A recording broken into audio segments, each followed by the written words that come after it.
you to write a message to Senator Langford. Doesn't matter what it is, it's your message. You can decide what it is you want to write that has something to do with your feelings on the health care bill that he's faced a vote on next week. So, at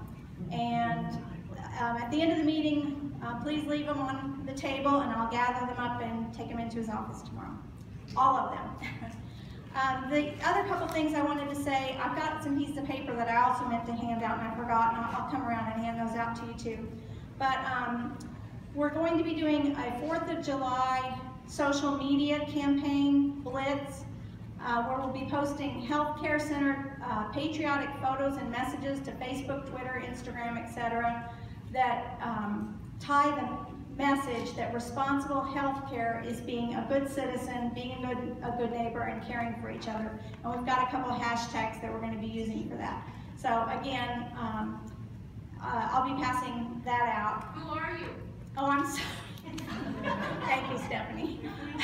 So I'm Leslie Moyer. I am one of the founders and board members, I guess. We don't really have an official board, but of Indivisible Cherokee County.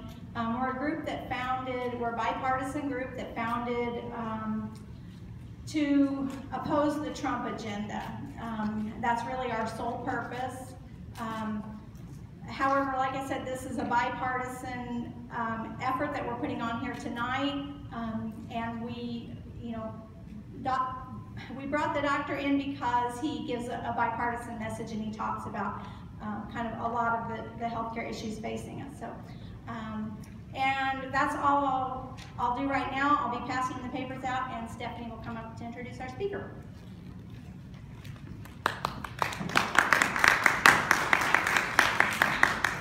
Well, thank you all for coming. This is a wonderful treat for us. Dr. Riggs has been speaking about this ACAO. Closer? Okay. Sorry. Thank you for all coming. I'm really happy to be the one to introduce Dr. Riggs. I just found out this evening we have a whole bunch of things in common. So it was very exciting. We got to talk a little bit before that we were both in the Army for a couple years, and he's had experience in healthcare industry for over 50 years. So I'm going to let the rest of it for him. I'm going to keep it simple, but I'm really happy. He's been speaking all over Oklahoma recently at all Indivisible groups. And we're so happy to have him at ours. So, I'm Stephanie Zamrone, and I am another member of the Indivisible group, and we are so happy that all you are here. So, without further ado, Dr. Riggs.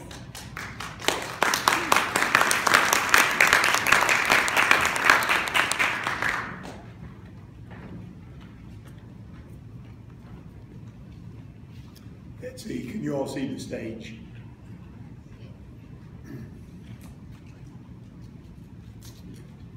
Well, I can't believe I'm sharing the stage with such prominent political activists. One who red-carded our local representative, and another who just came back from a die-in in Muskogee. So I appreciate you all bringing me in. If my voice gives out, my wife is ready to step up and complete the presentation. But tonight we're going to talk about the economics of healthcare. We're going to be talking about macroeconomics. And in particular, we're going to be wanting to talk about the why of the American Health Care Act, also called Obamacare, the why of the American Health Care. The first is the Affordable Care Act. The second is the American Health Care Act, also called Trump Care or Ryan Care. The key to this whole presentation is if you keep running through your mind, why? So, the why what new, Obamacare versus Ryan Care. We'll start out and we'll look at it from two different segments as far as the why of Obamacare. We'll take a look at it from the perspective of the nation, and we'll take a look at it as from the perspective of individuals. Now, as you can see on this slide, the cost of healthcare has been rapidly increasing over the last several decades. We started out in 1991, it was $791 billion. 10 years later, we're up to $1.5 billion. By 2011, we're up to $2.7 trillion, and we're currently at about $3.2 trillion. Folks, that's a lot of money. And it wouldn't be so bad if it was escalating at the same time your incomes were escalating, or if it was escalating at the same time our gross domestic product was.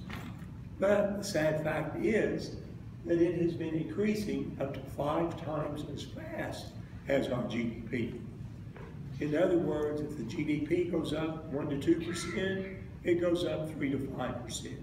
If the GDP goes up 3%, it goes up 7 or 8%.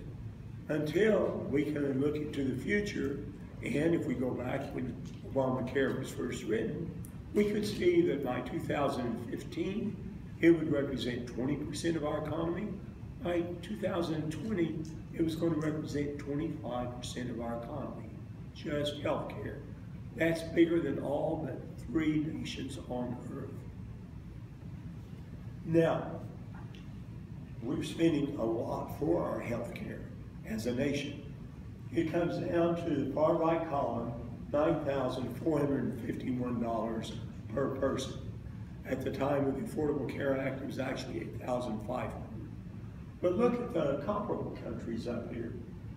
Canada, $4,600, France, $4,400, Germany, $5,200, UK, $4,000. These are our competitors, and this was just a representative sample. The same can be true for Taiwan, Hong Kong, Singapore, Australia, or New Zealand. They all spend approximately half of what we do. The only person that comes close is Luxembourg, and they still spend 25% less than what we do. And that is taking such a high percentage of our GDP that it has a bigger bearing on our ability to trade with the world, the economics of small business and large business, than does the proposed change in the business taxes. Warren Buffett describes our health care costs are truly the gorilla in the room that has got to be addressed. Well, let's take a look at the individual. This shows, before Obamacare, the rise in the cost as far as a family of 4 during 1 year. We're starting back there in 2002, and as you can see, the total cost of health care then was about $9,000. And by 2010, it had moved into a little bit over $18,000. So in the years prior to Obamacare, there was a significant escalation of healthcare costs. We seem to forget that today when we're talking about the escalation of Obamacare. So we look back at the individuals and how much we're having to pay for it. Personal bankruptcy in America back in 1980 was only 7% of Americans, and this gradually increased over the next 30 years. 2001, 46% of all filers. Back in 1980, only about 200,000 people filed each year. But we go to 21 years later, we're up to 46%. 6 years later, we're up to 63%. By 2010, according to Consumer Reports, we have 1.5 million people filing for bankruptcy every year, and 2/3 of that is because of medical indebtedness. Our country was going broke. But not only that, in 2010, when we were looking at Obamacare, 16 to 18% of the country was uninsured, and that was 46